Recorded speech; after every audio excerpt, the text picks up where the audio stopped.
Hello, नमस्कार सर्वांना. कसे आहात तुम्ही? मस्त ना? मस्त राहा, स्वस्त राहा आणि आनंदी राहा.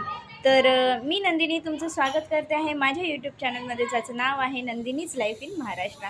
तर महाराष्ट्र म्हटलं तर कल्याण कोणाला माहिती नसणार, सर्वांनाच माहिती असणार. तर चला तर मग आज आहे मस्त चांगलासा दिवस आणि मी तुम्हाला घेऊन जाते माझ्यासोबत कल्याण फिरवायला. एखादी स्पेशल जागा आहे, मी आता नाही सांगणार, तुम्ही व्हिडिओला शेवटपर्यंत बघा, तुम्हाला कळून जाईल. तिथे मी तुम्हाला एकदम मस्त स्पेशल सगळ्या गोष्टी मी सांगणार, दाखवणार तुम्हाला. तर व्हिडिओ आवर्जून शेवटपर्यंत नक्की बघा आणि व्हिडिओ आवडल्यास लाईक करा आणि सबस्क्राईब करायला विसरू नका. करूयात मग आमच्या राजाची तयारी. ह्याची तयारी आधी करावी लागते माझ्या तयारीच्या आधी, कारण की ह्याला तयार करणं महत्त्वाचं असतं. ह्याची तयारी करून झाल्यानंतर मी माझी तयारी केली आणि हे बघा इथे मी तयार झालेली आहे आणि निघालो आहे आता आम्ही. बघा आम्ही लिफ्टमध्ये आहोत. आमचे हे जरा शाय आहेत, त्यांना कॅमेरासमोर यायला थोडा वेळ लागेल, येतील हळूहळू. तर हा आमचा आहे कल्याणचा पूल, जो की कल्याण आणि कोणगावाला जोडतो. आणि मग असं कोणगाव तर छोटं गाव आहे म्हणा, पण कल्याण भिवंडी आग्रा रोड म्हणून ह्याला आपण बोलतो. तर इथे समोरच शिवाजी महाराजांचा प्राचीन किल्ला पण आहे. मी तुम्हाला तिथे पण कधीतरी जाईल आणि तुम्हाला नक्की त्याच्या विषयी माहिती देईल. पण समोर बघा हा शिवाजी महाराजांचा पुतळा आहे. बघू शकता कसा डौलदार आणि एटीमध्ये उभा आहे. आणि इथे आल्यानंतर एकदम असा रुबाब वाढून जातो आमच्यासारख्यांचा तरी. बघू शकता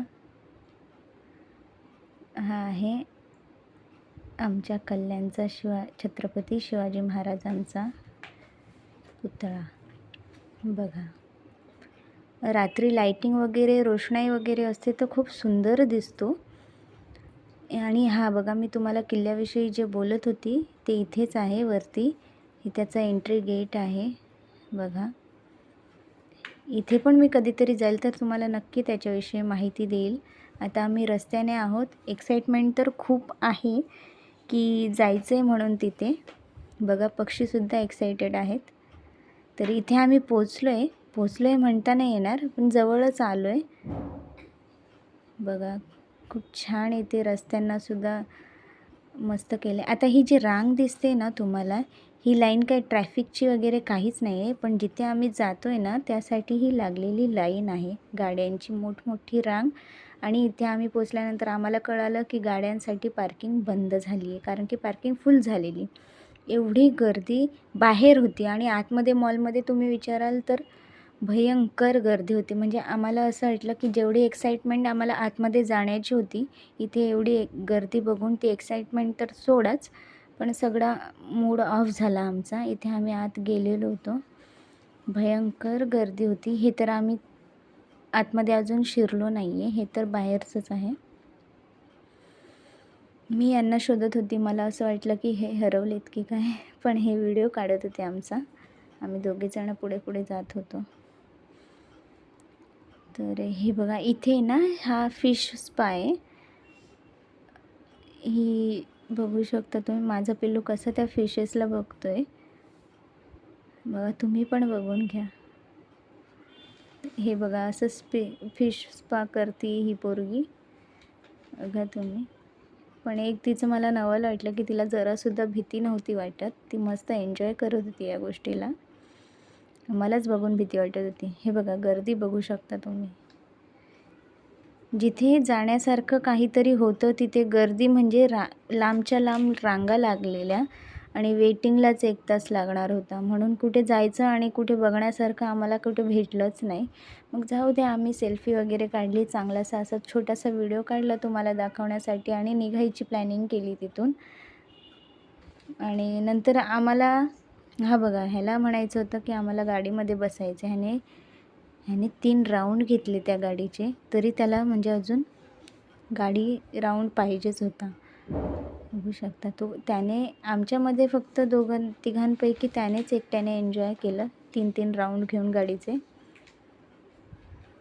लहान मुलांना काय हवं असतं, तेवढंच हवं असतं. तर त्याचा राऊंड झाल्यानंतर आम्ही प्लॅनिंग केलं की लगेच निघायचं, कारण की गर्दी पण भयंकर होती आणि गर्दीच्या ठिकाणी जास्त वेळ मुलांना घेऊन थांबणं खूप कठीण होतं आणि इथे माझं गर्दी बघून डोकं दुखत होतं.